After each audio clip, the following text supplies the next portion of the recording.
шынында да байлар Қазақстанда емделмейтін, ал кедейлерді емдей алмайтын жағдайға жеткен сияқтымыз, құрметті әріптестер. Жергілікті әкімдіктер мәдени іс-шараларға ескерткіш ашуға келген кезде олар миллиондап қаражат табады. Ал халықты, ауылдағы азаматтарды емдеуге келген кезде фактар мәселесін шешуге Маңғыстау облысындағы жедел жәрдемнің әлі күнге дейін осында арендаторлық жерде отыру мәселесіне келгенде жергілікті әкімдіктерде қаржы табылмай қалады. Бір ғана мысал, біз осы соңғы 3 жылда, ренжімеңіз, мен осы сіздер сөйлеген кезде бөлмеймін ғой сіздерде, бір-бірімізге құрметпен қарайық азаматтар, кімнің сұрақ қоятын, кімнің мәселе көтеретін, бір-бірімізге сәл аяушылықпен қарайық. Бұндай үкімет сағаттары ұзақ бола бермейді, сол себептен құрметпен қарайық. Біз үндемей отырамыз ғой тыңдап.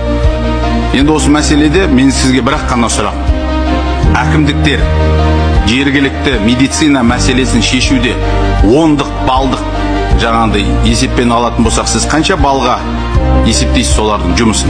Облыс әкімдерінің жұмысын айтыңызшы. Мен мысалы оларға 3 деген баға қояр едім.